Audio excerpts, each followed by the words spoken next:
own the song. So then you stylize it anyway, and it becomes yours. So you have to take that song and almost, you know, sort of feel like you wrote it, you know, so is it harder to do a song that is a cover? No, I think it really, what comes hard is how well rehearsed you are at the song. Whether it's your own or someone else's. That's right. You can forget your own song. Absolutely. After a few years. Oh, I forget the song after a week. You know, sometimes I just, you know, have blonde moments or go. Especially if you're, you know, rehearsing a lot of different songs. Absolutely. And then you forget the ones. Yeah, you got to be on top of it all the time. So, right. And I think if you love, you know, you don't get better at just by learning the masters songs. You get an innate sense of what is actually a good song too. So what do we need to do to fix the string? Well, we need to take a break here for a second. We do. I think so. I think so. All right, we'll take a break and then I will ask you some really off-the-wall questions that I'm famous for. I'm getting an electric shock from this lead too, by the way. So, am I game enough to turn it off?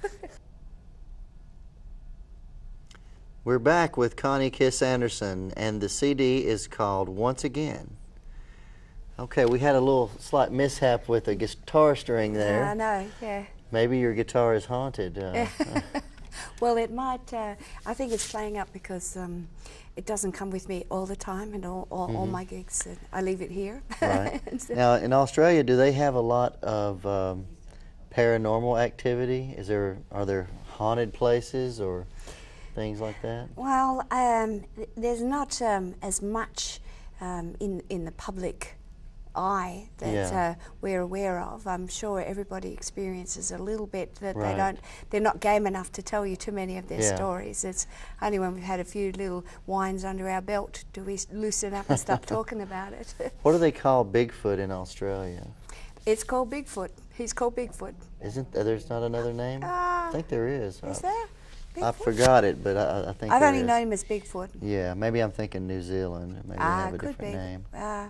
No, I only know him as Bigfoot. Okay. Yeah. But they do have other than the Wookiee from the Wookiee. The Wookiee. Chewbacca. Chewbacca, that's it. Yeah. No. I'm not aware of any other name for Bigfoot. I don't think.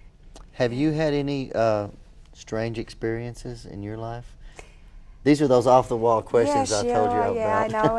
And I think in our there's a couple of little things, and sometimes you know, certainly with animals, you know, sort of if you tap into, I'm right into brain frequencies and things like that. I know that, you know, it's sort of, there's a learning frequency. We have different brain waves that we emit, and it's common knowledge that if we're in alpha, that's when we do most of our learning and our creative process and our creative things. And I think when you have an attachment, you know, the horse whisperer and all those sorts of things, I have a connection with my animals. And one of the little stories I sort of alluded to is that, you know, sort of, I had an old dog. She was an old Kelpie cross, a very Australian dog, and her name was Shadow, and she was my shadow, literally.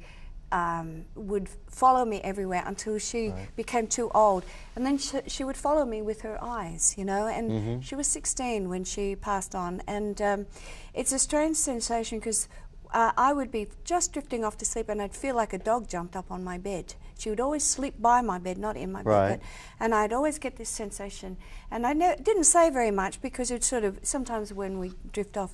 But interestingly, after a few months of this, and it wouldn't happen all the time, I spoke with my husband, and he told me the same story. He got the same sensation that felt like there was an animal hopping up on the bed. That would be one of the more recent strange phenomenon that I can't explain, other than a bed spring is giving way or something. And they have the Aborigines in Australia, right? Yes, they do, and they're very spiritual in terms of their dream time and their dreaming, and they have many stories to, you know, with which their mythology that they tie into as some of their behaviours, even, you know, in terms of their culture and their actions. You know. Do they have their own music or? Very much so. Very much so. They have their own music and their own art. They have corroborees.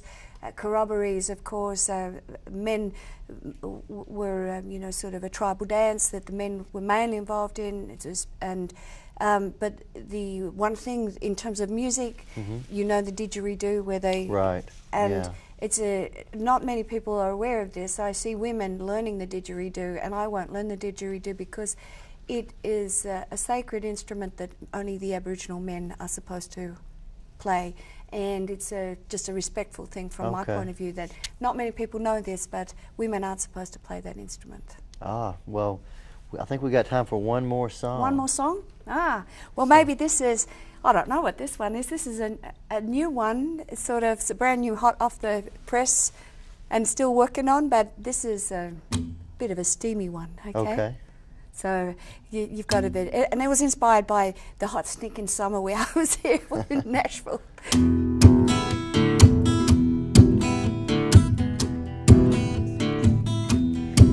Well, it's a cool, clear night.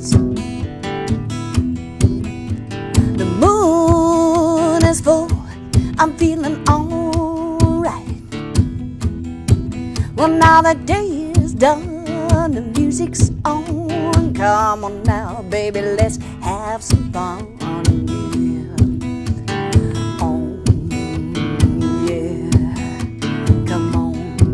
It's been a hard, heavy day. I've had a burning thirst, I could taste the haze.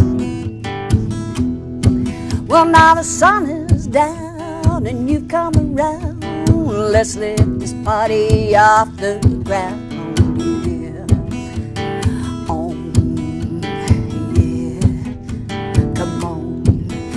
The setting sun has left the sky on fire with red hot clouds reflecting my desire. I've been having steamy dreams of you, steamy dreams all day through. Yeah, oh yeah, come on with some mood music and a little wine. Low soft lights, we will be just fine. A party for two, just me and you. Let's make my steamy dreams come true. Yeah. Oh, yeah, come on. 'Cause the setting sun has left the sky on fire with red hot clouds reflecting my desire. I've been having steamy dreams of you, steamy dreams all day through. Yeah, oh yeah, come on. I said the setting sun has left the sky on fire with red hot clouds reflecting my desire. I've been having steamy dreams of you, steamy dreams all day through. Yeah. Oh, yeah, come on, steamy dreams all day through, steamy dreams of me and you, steamy dreams coming true, yeah, oh, yeah, come on. And actually it was written on Halloween. Fabulous. Well, thanks for being my guest on Mystery Us. Thank you for having me. Thank you very much. Really enjoyed it. Good luck. Thank you. Thanks. That's all, folks.